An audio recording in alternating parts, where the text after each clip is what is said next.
નમસ્કાર, આપ જોઈ રહ્યા છો પ્લેગ્રાઉન્ડ ધ સ્પોર્ટ્સ શો અને હું છું જય શર્મા. તો ક્રિકેટના મેદાન પર રનનો વરસાદ હોય કે પછી મેદાનની બહારના વિવાદો, આઈપીએલનો ઇતિહાસ ડ્રામેટિક રહ્યો છે. મેકુલમનો 158થી લઈને હરભજન અને શ્રીસંતના તે યાદગાર કિસ્સા સુધી અને 2025ના વિજયના ઉત્સાહ વચ્ચે બનેલી દુઃખદ ઘટનાઓ સુધી આ સફરમાં હાર અને જીતની સાથે લાગણીઓના અનેક પડાવ આવ્યા છે. તો ચાલો આજે ઇતિહાસના પાના ફેરવીએ અને જાણીએ એ ઘટનાઓ વિશે જેણે આઈપીએલને માત્ર એક રમત નહીં પણ એક અનંત રોમાંચ બનાવી દીધો છે. અને તે જ મુદ્દે ચર્ચા કરીશું. અને આ ચર્ચા કરવા માટે આપણી સાથે સ્ટુડિયોમાં ઉપસ્થિત છે પ્રદીપ ત્રિવેદી, કે જેઓ રમતગમતના લેખક છે. પ્રદીપભાઈ, સ્વાગત છે આપનું પ્લેગ્રાઉન્ડ ધ સ્પોર્ટ્સ શોમાં. પ્રદીપભાઈ, આપણે ચર્ચાની શરૂઆત કરીએ તે પહેલાં જોઈએ એક ખાસ રિપોર્ટ.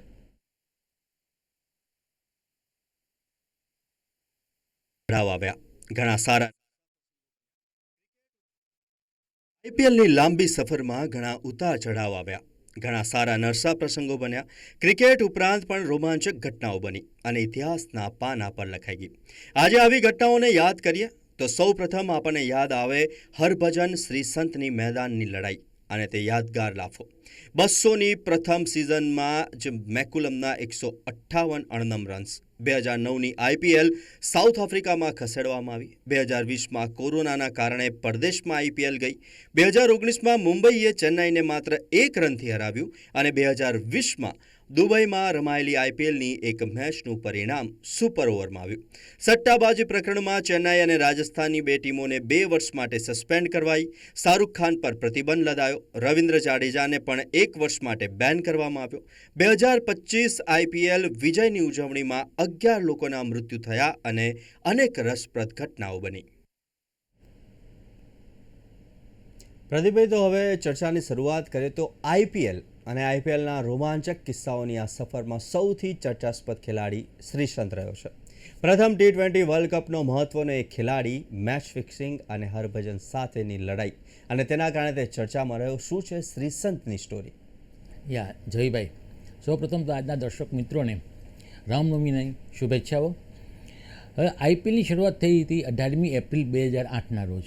એના પછીના 7 દિવસ પછી એટલે કે 25મી એપ્રિલ 2008ના રોજ 10મી મેચ એ મોહાલીના પંજાબ ક્રિકેટ એસોસિએશનના સ્ટેડિયમમાં રમાઈ હતી.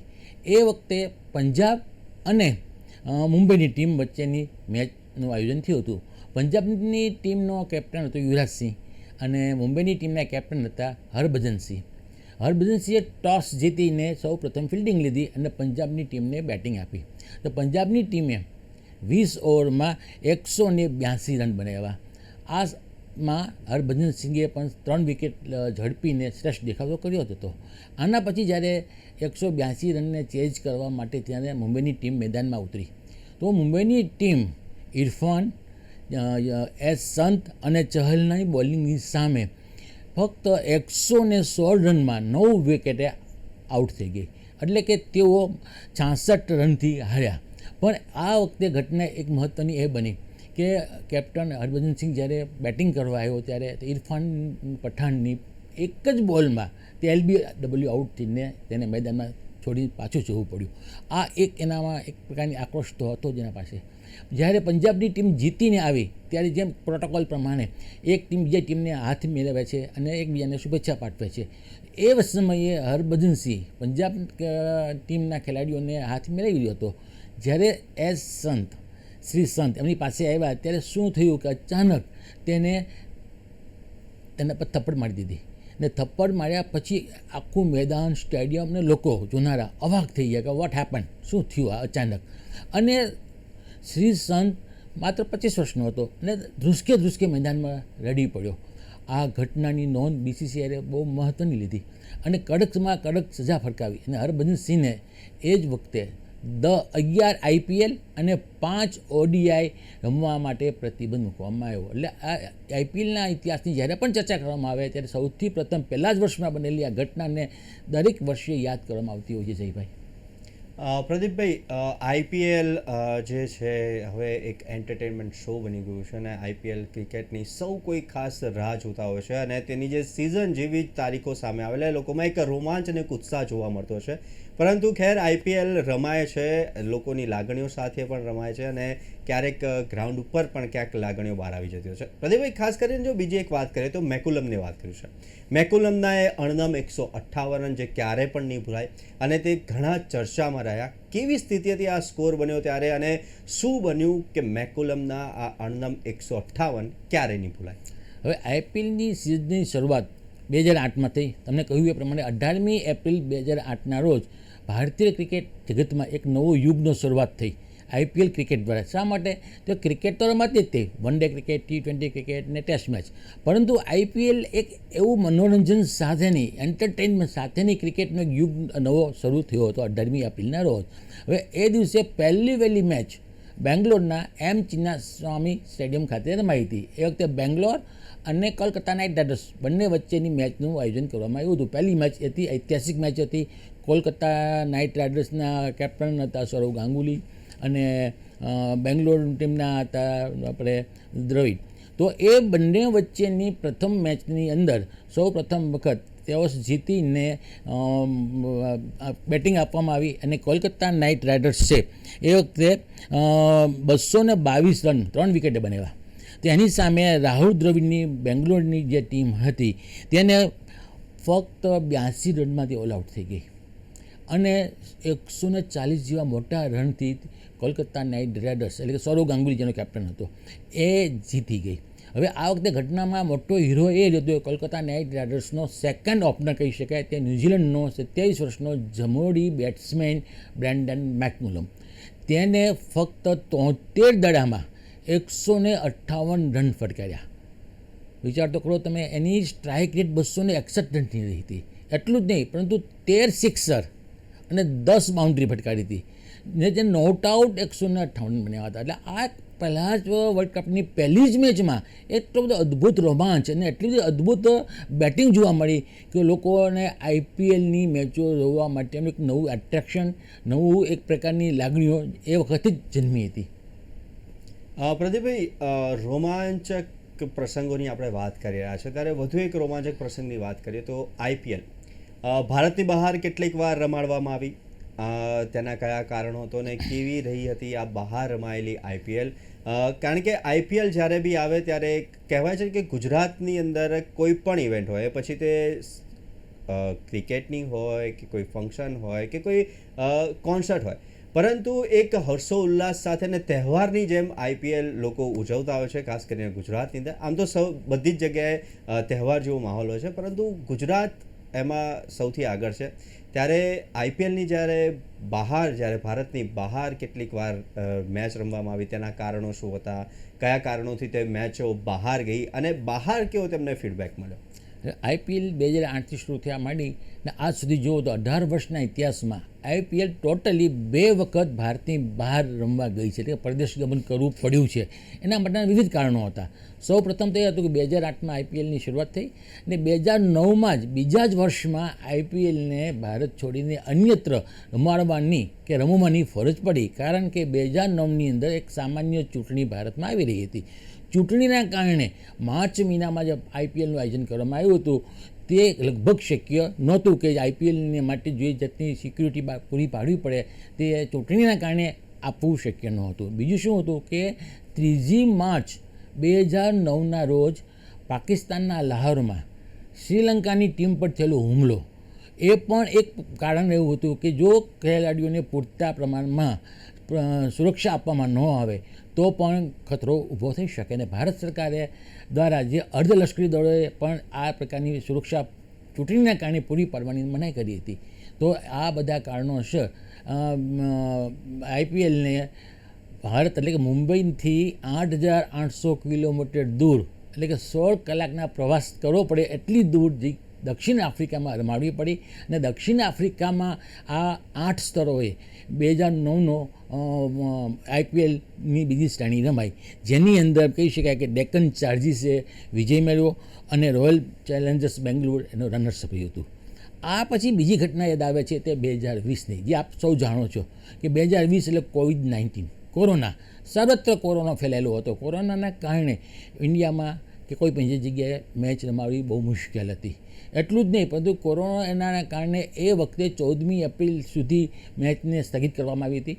પછી 15મી એપ્રિલે આપણા વડાપ્રધાન માનનીય શ્રી નરેન્દ્રભાઈ મોદીએ જાહેર કર્યું કે લોકડાઉન લગભગ 3જી મે સુધી તો રહેશે જ, પણ એના પછી પણ કેટલું લંબાવવું પડે તેની કોઈ ગેરંટી નહીં. એટલે આવા શબ્દોને કારણે એને રોગચાળાને કારણે પણ આઈપીએલને રમાડવી શક્ય નહોતી.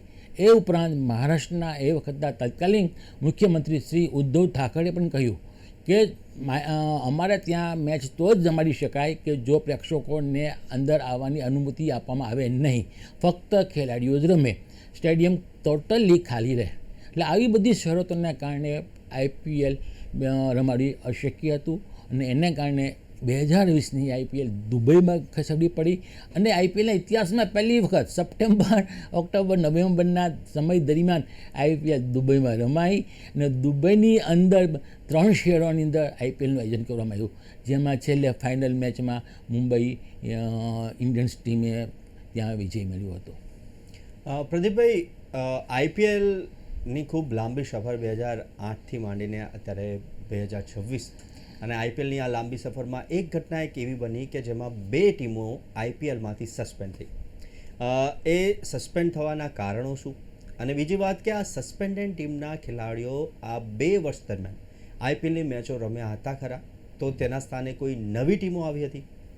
હા, હવે આઈપીએલના ઇતિહાસમાં જોઈએ તો ઘણી વખત એ બધી બધા બનતી હોય છે. પર્ટિક્યુલરલી ખેલાડીને સટ્ટામાં, ફિક્સિંગમાં કોઈ જગ્યાએ સંકળાયેલા હોય તો એને સસ્પેન્ડ કરવા પડે છે.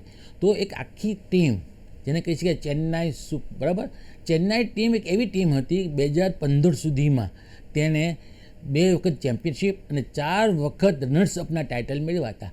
પણ એ ટીમ સટ્ટાબાજીમાં અને ફિક્સિંગમાં સપડાતા તેને 2016 અને 2017 2 વર્ષ માટે તેને સસ્પેન્ડ કરવામાં આવી હતી.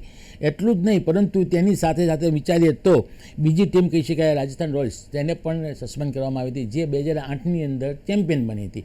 તો આ બધી ટીમને 2 વર્ષ માટે સસ્પેન્ડ કર્યા પછી એની જગ્યાએ બીજી 2 ટીમનો ઉપયોગ લેવામાં આવી હતી.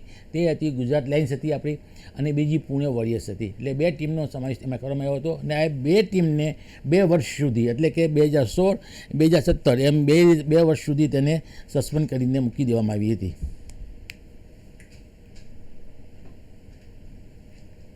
પ્રદીપભાઈ, સસ્પેન્ડ અને સાથે જ જે પ્લેયર્સ હતા તેમને બોયકોટ કરવામાં આવ્યા. પ્રદીપભાઈ, હવે વાત કરીએ 2019ની.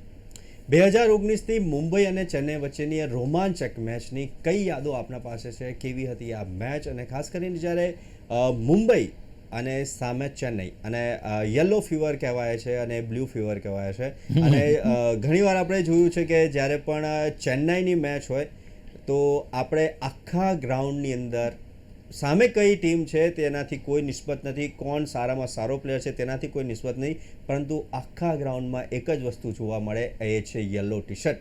તેની પાછળનું શું કારણ, અને ચેન્નઈની આટલી ફેન ફોલોઈંગ કેમ, અને આ મુંબઈ અને ચેન્નઈ વચ્ચેની રોમાંચક મેચની કઈ યાદ? એટલે 2019માં આઈપીએલની 12મી સિઝનની ફાઇનલ મેચ એ મુંબઈ અને ચેન્નાઈ વચ્ચે રમાઈ હતી, જે કે છે કટ્ટર કહી શકાય ને. બંને જેની ટીમ બહુ શ્રેષ્ઠ ટીમો હતી અને બંને ટીમ પોતપોતાનો વિજય પ્રાપ્ત કરવા માટે થઈને ઘનિષ્ઠ કહી શકાય ને તેવો પ્રયત્ન કર્યો હતો. પરંતુ મુંબઈની ટીમે 149 રન બનાવ્યા પ્રથમ વખત, જ્યારે એની સામે ચેન્નાઈની સુપર ટીમે 150 રન કર્યા તો તે વિજય મેળવી શકે. બધું ઘટના એવી બની કે જ્યારે છેલ્લો 1 બોલ બાકી હતો અને 2 રન કરવાના હતા, ત્યારે લસિત મલિંગાએ એક એવો યોર્કર ફેંક્યો કે જેના કારણે એ વખતે બેટિંગ કરી રહેલી શાર્દુલ ઠાકુર એ LBW આઉટ થયો. જો 1 રન કર્યો હોત તો એક સરખા રન થાત, પણ તે તો રન કરી જ ના શક્યો, અને એના કારણે મુંબઈની ટીમ માત્ર 1 રનથી રોમાંચક રીતે જીતી. એટલે છેલ્લા બોલ કહી શકાય છે કે ક્રિકેટ એક એવી રમત છે કે છેલ્લા બોલ સુધી તમે કશું નક્કી કરી ના શકો કોણ જીતશે કોણ હારશે. અને મુંબઈની ટીમે 4થી વખત આઈપીએલમાં ચેમ્પિયન થવાનું ટાઇટલ મેળવ્યું. પ્રદીપભાઈ, 2019 મુંબઈ અને ચેન્નાઈની વાત થઈ. હવે પ્રતિબંધની કેટલીક વાત કરવી છે. તો પ્રતિબંધની વાત કરીએ તો કયા ખેલાડીઓ, ફ્રેન્ચાઇઝી, તેમની ઉપર પ્રતિબંધ મૂકવામાં આવ્યો? ખાસ કરીને જ્યારે રવિન્દ્ર જાડેજાની વાત કરીએ તો રવિન્દ્ર જાડેજા અને શાહરૂખ ખાનનો એ પ્રસંગ જે ક્યારેય જ ભૂલાશ નહીં, તે પ્રસંગ શું હતો અને કયા કારણોસર પ્રતિબંધ લાદવામાં આવ્યો? પહેલાં તો એમ કહી શકાય કે 2010ની આઈપીએલ વખતે રવિન્દ્ર જાડેજા પર આઈપીએલ નહીં રમવા માટેનો પ્રતિબંધ મૂકવામાં આવ્યો હતો. એનું મુખ્ય કારણ એ હતું કે રાજસ્થાન રોયલ્સનો ખેલાડી હતો. રાજસ્થાન રોયલ્સ સાથે કરાર કર્યો હોવા છતાં તે અન્ય ફ્રેન્ચાઇઝી સાથે કરાર કરવા માટેના તેના પ્રયત્નો કર્યા હતા, જે ખરેખર ઇલીગલ કહી શકાય. અને તેની નોંધ BCCI લેતા તેને 1 વર્ષ માટે તેને આ પર પ્રતિબંધ મૂકવામાં આવ્યો હતો. એ સિવાય પણ ઘણા એવા કિસ્સાઓ છે જેની અંદર કહી શકાય 2013ની અંદર સ્પોર્ટ્સ ફિક્સિંગને કારણે શ્રીસંત, અજીત ચાંદલિયા અને અંકિત ચૌહાણ પર પણ પ્રતિબંધ મૂકવામાં આવ્યા હતા. અને શાહરૂખ ખાનની તમે વાત કરી, શાહરૂખ ખાનની માટે એમ કહી છે કે 2012ની અંદર જ્યારે વાનખેડે સ્ટેડિયમ પર મેચ પૂરી થયા પછી શાહરૂખ ખાને સ્ટેડિયમમાં આવીને તેના સુરક્ષા અધિકારી સાથે, સુરક્ષા કર્મીઓ સાથે કંઈક અશોભનીય વર્તન કર્યું, ઝઘડો કર્યો, જેના કારણે તેની નોંધ BCCI લીધી અને શાહરૂખ ખાન ઉપર 5 વર્ષ સુધી સ્ટેડિયમમાં પ્રવેશ નહીં કરવા માટેનો પ્રતિબંધ મૂકવામાં આવ્યો હતો. આ સિવાય બી નાની મોટી ઘણી કડવી ઘટનાઓ આપણી યાદ આવે છે કે વિરાટ કોહલી છે, મહેન્દ્ર ધોની છે, એને ઘણા વખત ગુસ્સામાં તેને ગુસ્સો ઠાવેલો છે. વિરાટ કોહલીને ગંભીર સાથેને પણ વિવાદાસ્પદ પ્રકરણો હતા, પણ એ રમત છે, રમતની અંદર ઓન ધી સ્પોટ ઘણી વખત ગુસ્સો આવી જતો હોય છે, ઘણી વખત નાના શોર્ટ કારણ પણ હોઈ શકે, પણ આ ઘટનાઓ પણ આઈપીએલની અંદર એક નોંધપાત્ર ઘટના કહી શકાય. ઘટનાઓ એક બાદ એક ઘટી રહી, પરંતુ આઈપીએલની ફેન ફોલોઈંગ પણ એટલી જ વધી. અને આઈપીએલ જ્યારે શરૂઆત થઈ પ્રદીપભાઈ, કે જ્યારે 2008થી શરૂઆત થઈ આઈપીએલનો ક્રેઝ ધીરે ધીરે એટલી ચરમસીમાએ પહોંચી ગયો કે ખાસ કરીને જ્યારે આઈપીએલની મેચો હોય ત્યારે આપણે જોઈએ કે રોડ રસ્તાઓ પણ ખાલી જોવા મળતા હોય છે અને ઓફિસોની અંદર પણ ઘણી બધી ઓફિસો ખાલી જોવા મળતી હોય છે, કાં તો પછી ઓફિસની અંદર પણ આઈપીએલનો એક ક્રેઝ જોવા મળતો છે. બીજી એક મહત્ત્વની ઘટના આપની સાથે શેર કરવી છે અને આપણે પૂછવી પણ છે કે બેંગલુરુમાં આઈપીએલની વિજયની ઉજવણી અને તે દરમિયાન એક કરુણ ઘટના બની. વાદ વિવાદ થયા છે, સસ્પેન્શન થયા છે, ઘણા બધા આપણે જોયું કે ઉગ્ર દલીલો થઈ છે, લાફા સુધીની આપણે ઘટનાઓ વાત કરી, પરંતુ એક આ ઘટના જે ભૂલાશે નહીં, 11 જણાના મૃત્યુ. શું હતી આ ઘટના? અને આ વર્ષે જ તે જ મેદાન પર આઈપીએલ રમાવાની છે, પણ ત્યાંના એસોસિએશને મૃતકોને ખાસ શ્રદ્ધાંજલિ આપવા માટે 11 સીટો ખાલી રાખી, તેમને તકતી પણ મૂકી છે અને તેમને શ્રદ્ધાંજલિ આપી છે. તો સમગ્ર ઘટના અને આ શ્રદ્ધાંજલિ વિશે જણાવશો? ગયા વર્ષની એટલે 2025ની અંદર ફાઇનલમાં બેંગ્લોરે વિજય મળ્યો, ટાઇટલ મળ્યું અને એની જીતની ઉજવણી કરવા માટે બેંગ્લોર સ્ટેડિયમની અંદર ધાર્યા કરતાં ઘણા બધા લોકો, લાખોના ચાહકો, પ્રશંસકો ઉમટી પડ્યા અને એ વિજયને વધારવા માટે થઈને એટલી બધી ભીડ થઈ ગઈ કે ભીડને કંટ્રોલ કરવી મુશ્કેલ હતી ને જેમાં નાસભાગ થતાં, દોડાદોડી થતાં 11 જેટલા લોકોના ત્યાં મોત થઈ ગયા, જેના પ્રશંસકો હતા, ચાહકો હતા. તો તેને શ્રદ્ધાંજલિ આપવા માટે થઈને હવે પછી બેંગ્લોરના ચિન્નાસ્વામી સ્ટેડિયમની અંદર એક પ્રીમિયમ સ્ટેન્ડમાં 11 સીટ કાયમ માટે ખાલી રાખવામાં આવશે. શું કામ? તો કે 11 જણના જે મોત થયા છે તેને શ્રદ્ધાંજલિ આપવા અને તેમની યાદગીરી માટે એ સીટ ખાલી રાખવામાં આવશે. એટલું જ નહીં, પણ આઈપીએલની મેચો દરમિયાન જ્યારે બેંગ્લોરની ટીમ પ્રેક્ટિસ સેશન કરતી હશે ત્યારે તેઓ 11 નંબરની જર્સી પહેરીને પ્રેક્ટિસ કરશે.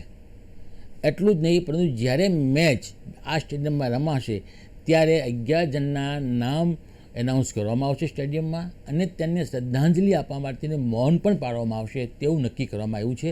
અને બેંગ્લોરના સ્ટેડિયમમાં એને આ શ્રદ્ધાંજલિ આપવા માટે અને આ કિસ્સાને યાદ, આ ઘટનાને યાદ રાખવા માટે તેને એક સ્મરણ પટ્ટી પણ ત્યાં મૂકવામાં આવી છે, જે આપણે જોઈ શકીએ છીએ. પ્રદીપભાઈ, આપણે બીજી એક આપે પણ હમણાં એક ઉલ્લેખ કર્યો MS ધોનીનો. હંમેશા કેપ્ટન કુલ, અને તમે જ્યારે પણ જુઓ તો તેમના ફેસ ઉપર ક્યારેય ગુસ્સો ના જોવા મળે, એક્સાઇટમેન્ટ બી જોવા ના મળે. એ મેચ જીત્યા હોય કે હાર્યા હોય તેમનો ફેસ સીધો અને સીધો એવો જ સિમ્પલ લાગે, ના કોઈ મોટો રોમાંચ જોવા મળે, ના કોઈ હતાશા જોવા મળે. તેવી એક ઘટના ઘટી હતી 2019ની, કે જેઓ દલીલ કરવા માટે પહોંચી ગયા હતા સ્ટેડિયમ ખાતે. તેને લઈને શું કહેશો? એટલે મહેન્દ્રસિંહ ધોની માટે એમ કહી શકાય ધ કુલ, એ તો જેમ રાહુલ દ્રવિડના ધ વોલ કહેવાય છે એમ ઘણા બધા ખેલાડીઓના અમુક પ્રકારનું પોતાનું બિહેવ પ્રમાણે એના અમુક ઉપનામો બહાર પડતા હોય છે. એટલે મહેન્દ્રસિંહ ધોનીને કુલ એટલે કેમ આવતો તો કોઈ પણ પરિસ્થિતિ હોય તો એ શાંત મગજે વિચારીને પરિસ્થિતિને હેન્ડલ કરી શકે તેવું તેનામાં પાવર હતો, તેવી તેના સ્કિલ હતી. પરંતુ તમે કહ્યું એમ એક ઘટના એવી બની કે જેના કારણે મહેન્દ્રસિંહ ધોની કદાચ પહેલી વખત કે છેલ્લી વખત પણ Aggressionમાં કે ગુસ્સામાં જોવા મળ્યા. અને એ જોયું ને મીડિયાએ તરત એને કેચ કરી લીધું. બીજી પ્રદીપભાઈ, બીજી એક આપે હમણાં વાત કરી વિરાટ કોહલી અને ગૌતમ ગંભીરની. તેમની બે ઘટનાઓ છે. બે ઘટનાઓ બની 2013 અને 2023ની અંદર. મેદાન પર આક્રમક ગણાતા બંને ખેલાડીઓ છે, તે બંને વચ્ચે બે મોટી તકરાર થઈ. તેને લઈને શું કહેશો? એ આરસીબી અને એસજી વચ્ચેની જ્યારે મેચ રમાઈ હતી ત્યારે એ બંને વચ્ચે તકરાર થઈ હતી, શાબ્દિક અથડામણ થઈ હતી. અને તમે જાણો છો વિરાટ કોહલી તો બહુ જ ખરેખર જેટલો બેટિંગ એગ્રેસિવ છે, જેટલો એટેકિંગ પાવર ધરાવે છે, એવી રીતે એમાં પણ કોઈ પણ પરિસ્થિતિ હોય તો તરત જ તેનો રિસ્પોન્સ આપતો હોય છે. એટલે એને કારણે એને ગૌતમ ગંભીર બંને જણાને એક પ્રકારની એક સમય અને પરિસ્થિતિ પ્રમાણે ગુસ્સો આવી જતો હોય છે અને પછી તો બદલાઈ જતું હોય છે. પણ એ વચ્ચે અથડામણ થઈ હતી અને તેની નોંધ પણ મીડિયાએ લીધી હતી. પ્રદીપભાઈ, પછી જ્યારે આપ કહી રહ્યા છો કે IPL 2008થી શરૂ થઈ અને તેના જન્મદાતા તરીકે લલિત મોદીનું નામ પણ લેવું ખૂબ જ જરૂરી છે. પછી એ વાદ વિવાદ શું થયો તેની અંદર નથી પડતું, પરંતુ ફાઇનલ બાદ તરત જ તેમને સસ્પેન્ડ કરવામાં આવ્યા. શું હતી ઘટના? એટલે એમાં એવું હતું કે આ ખરેખર જુઓ તો IPLનું ઉપજ, માનસિક ઉપજ એ લલિત મોદીની હતી. એની એવી ઈચ્છા હતી કે ક્રિકેટમાં કોઈક નવીનતા લાવી છે, ક્રિકેટની અંદર કોઈ મનોરંજનતા લાવી છે અને ખરેખર ક્રિકેટને તેને એક મનોરંજન સ્ટેજ ઉપર લાવી દીધા. એમ કે છે કે બોલિવૂડના સિંગર્સ, બોલિવૂડના સોંગ્સ, બોલિવૂડના એક્ટર્સ એ બધા તમને સ્ટેડિયમ પર લાવી દીધા એને. અને સ્ટેડિયમની અંદરના ક્રિકેટના ખેલાડીઓ અને એક્ટર્સ અને ફેમ વ્યક્તિ, સેલિબ્રિટી એ બધાના મિલન દ્વારા ક્રિકેટને સૌથી વધુ લોકપ્રિય બનાવવા માટે તેનો આઈડિયા ખૂબ સારો હતો. અને ખરેખર પહેલી 2008ની IPL સક્સેસ પણ ગઈ હતી, પરંતુ તે પણ અનેક પ્રકારનું કહી શકાય ને કે સત્તા, પૈસો અને વધારે પડતું માન સન્માન મળે ત્યારે માણસ અમુક વસ્તુ પોતાની મર્યાદા ચૂકી જતો હોય છે. અને એને કારણે તે પણ ઘણી બાબતોમાં ફસાયા. લલિત મોદી પણ ઘણી બધી અયોગ્ય કહી ન શકાય તેવી બાબતોમાં ફિક્સિંગ છે કે કોઈ પણ પ્રકારના કૌભાંડ છે કે કોઈ પણ પ્રકારના મોનિટરી વસ્તુમાં ફસાતા એ વાત જાહેર થતા અને બીજી વાર પાસે આવતા પછી તેમને ફાઇનલ સુધી તેમની શાન જાળવી રાખી હતી અને ફાઇનલ જેવી પછી તેમને સસ્પેન્ડ કરવામાં આવ્યા.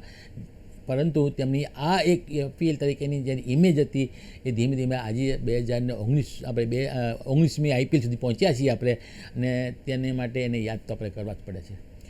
પ્રદીપભાઈ, હવે એક પર્સનલ ક્વેશ્ચન. ટેસ્ટ રમાતી હતી, ટેસ્ટની અંદર અત્યારે જો T20 અને જે રીતના આ માહોલ જોવા મળે છે તો હવે ટેસ્ટ જોવી લોકોને નથી ગમી રહી. વન ડે તેનાથી થોડુંક અચુભાઈ ઘણા લોકોને જોઈએ તો આપણે વન ડેની અંદર ક્યાંય બી મેચ રમાતી હોય તો ત્યાં ગ્રાઉન્ડ અત્યારે કોઈ સારી ટીમ હોય તો આખું ખીચોખચ ભરેલું જોવા મળે છે. બાકી ટેસ્ટની અંદર તો ખૂબ ઓછા પ્રમાણમાં દર્શકો જોવા મળે છે, પરંતુ ખરેખર ક્રિકેટ રસિકો જે છે તે ટેસ્ટ જોવાનું પસંદ કરે છે. પછી T20 કે અત્યારનો જે ટ્રેન્ડ છે, બધાની લાઈફ ફાસ્ટ થઈ ગઈ છે, લોકો પાસે સમય નથી, પરંતુ જે રીતના આ 20 ને 20 40 ઓવરનું ફોર્મેટ આવ્યું, આપને કયું ફોર્મેટ ગમે અને કેમ? એ તમે બહુ સારી વાત કરી. જેમ સમયનું ચક્ર ફરતું જાય ને તેમ તેમ બધામાં નવીનતા, નવા નવા વિકાસ ને નવી ઉત્ક્રાંતિઓ આવતી જોઈએ. બરાબર, પહેલાં બળદગાડા હતા, એનાથી આપણે પ્લેન સુધી પહોંચ્યા. તે ક્રિકેટની અંદર 5 દિવસની ક્રિકેટની ટેસ્ટ મેચ, ખરેખર ક્રિકેટને સરખી રીતે આર્ટની દૃષ્ટિએ માણવી હોય તો test match is the best. તેમાં તમારું પોતાનું પરફોર્મન્સ, ક્રિકેટનું બેટિંગ છે, બોલિંગ છે કે ફિલ્ડિંગ છે, તમે બતાવી શકો છો. પરંતુ આજે કીધું તેમ કે સમયનો સૌથી મોટો દરેક વ્યક્તિ પાસે અભાવ હોય છે, તેને કારણે તેને રમતોમાં પણ ફેરફાર કરવો પડ્યો. એમાંથી આવ્યું one day cricket. One day ક્રિકેટને પહેલાં 60 ઓવરની મેચ રમાતી હતી, તેમાંથી આવી 50 ઓવરની મેચ થઈ. વન ડે ક્રિકેટ મેચ પણ સારો સમય ચાલ્યો. વન ડે ક્રિકેટનો વર્લ્ડ કપ પણ બહુ ફેમસ થયો, ખૂબ ચાલ્યો. 1983માં આપણે વિજેતા થયા. એના પછી તો બહુ બધી ક્રિકેટની ફેન બધા વધી ગયા. પરંતુ જેમ મેં કહ્યું તેમ સમય 21મી સદીમાં સરકતો ગયો. જેનજી નામની નવી જનરેશન ઊભી થઈ, જેની પાસે ટાઈમ નથી. તેઓ ફટાફટ કોઈ પણ કામમાં રિઝલ્ટ માગે છે, ફટાફટ તેનો રોમાંચ એ તાત્કાલિક માની લેવા માગે છે. તો તેમાંથી જન્મ થયો T20 ક્રિકેટનો. T20 ક્રિકેટ એટલે ફક્ત તમે 3-4 કલાક ફાળવો અને તમે એન્જોય પૂરેપૂરો કરો. અને ક્રિકેટ T20ની અંદર સૌથી મજા શું આવે છે, કોણ સૌથી વધુ સિક્સર મારે છે, કોણ સૌથી વધુ ફોર મારે છે. તમે જોયું ક્રિસ ગેલ આજની તારીખમાં આઈપીએલના ઇતિહાસમાં સૌથી વધુ સિક્સર મારનાર, તેમજ 175 રન કરનારનો અનનોન રેકોર્ડ હજી છે આપણી પાસે. એટલે સૌથી વધુ તમે જોઈ છે, હમણાં T20 વર્લ્ડ કપ પૂરો થયો, કેટલી બધી સિક્સરો મારતા હતા, કેટલા બધી ફોર લાગતી હતી. એટલે એક પ્રકારનું એટ્રેકિંગ ગેમ્સ. આજે લોકોને એક્શન, થ્રિલિંગ ને એટેકિંગ વસ્તુ ગમે છે, જેને કારણે T20 સૌથી વધુ લોકપ્રિય છે, હજી પણ લોકપ્રિય રહેશે અને તમામ દેશોની અંદર T20ના ચાહકો છે. પ્રદીપભાઈ, મેચના સેગમેન્ટની વાત થઈ ગઈ, અલગ અલગ ફોર્મેટની વાત થઈ. હવે આપના ફેવરેટ પ્લેયર્સ જ્યારે આપ યંગ હતા ત્યારે અને અત્યારના રિસેન્ટલી ફેવરેટ પ્લેયર્સ અને કેમ? મારા ફેવરેટ માટે કહું તો મને સૌથી વધુ કપિલ દેવનું વ્યક્તિત્વ, એની બોલિંગ, એની ક્રિકેટની સ્ટાઇલ મને ગમતી હતી. એટલું જ નહીં પણ મારા જિંદગીમાં પહેલી વખત મને કપિલ દેવે સામેથી બોલાવેલો. એક ઘટના નાની છે કહું, જ્યારે અમદાવાદના મોટેરા સ્ટેડિયમમાં એ મેચ રમતા હતા ત્યારે એવી એક ઘટના બની હતી કે તે એક વિકેટ લે તો રિચાર્ડ હેડલીનો રેકોર્ડ તોડી અને વર્લ્ડની અંદર સૌથી વધુ વિકેટ લેવાનો રેકોર્ડ સ્થાપી શકે તેમ હતા. એટલે હું રેકોર્ડ હોલ્ડર છું, ઘણું બધા વર્ષોથી બધું હું કામ કરું છું. તો મેં ખબર હતી કે આવતીકાલે કપિલ દેવ એક વિકેટ તો અવશ્ય લેશે જ, એક નવો રેકોર્ડ થશે.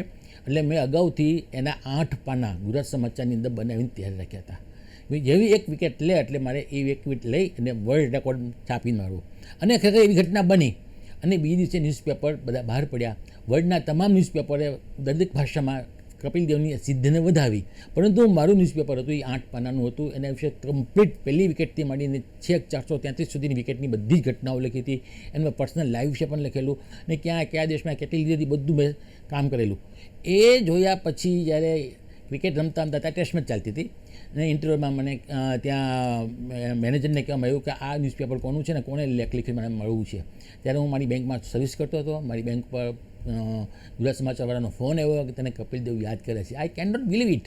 કપિલ દેવ મને કીધું યાદ કરે, હું તો કોઈ દિવસ મળ્યો નથી, પણ એની જોઈને પ્રશંસા કરીને અને પછી હું કપિલ દેવને મળવા માટે હું ને ભવિનભાઈ કચ્છી બંને ત્યાં સ્ટેડિયમ પર ગયા અને લિટરલી કપિલ દેવે મને હાથ સેકન્ડ કર્યા મારી સાથે. મને કહ્યું કે યુ ડન વેલ જોબ, આટલું બધું તમે એક દિવસમાં કીધે બહાર પાડી શકો વેરી નેક્સ્ટ ડે. મને ખબર નહોતી કે મેં અગાઉથી તૈયાર કરી રાખ્યું હતું બધું. અને એને મને બધા ઓટોગ્રાફ કરી આપ્યા. એ વખતે કોઈ મોબાઈલ નહોતા કે મારો ફોટોગ્રાફ રાખી શકાય, પણ એની યાદગીરી માટે મને જે મારા ન્યૂઝપેપરમાં એના વિશે લખ્યું હતું ફોટોગ્રાફ કરી. એટલે કપિલ દેવની બધી જે મેથડ હતી ને, જે કહે છે કે 1983માં આપણે કોઈની કલ્પના હતી કે વર્લ્ડ કપ ચેમ્પિયન થશું, પણ એની પાસેની સ્ટ્રેટેજી, એની પોતાની રમત જોઈ હતી ને તમે ઝિમ્બાબ્વે સામેની, જે ભલે રેકોર્ડ નથી પણ એ જે રમ્યો છે જબરદસ્ત બોલિંગ. એટલે I like it Kapil Dev.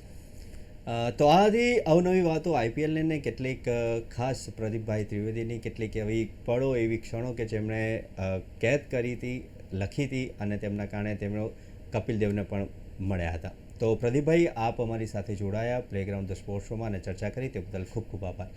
Thank you, ખૂબ ખૂબ આભાર આપનો.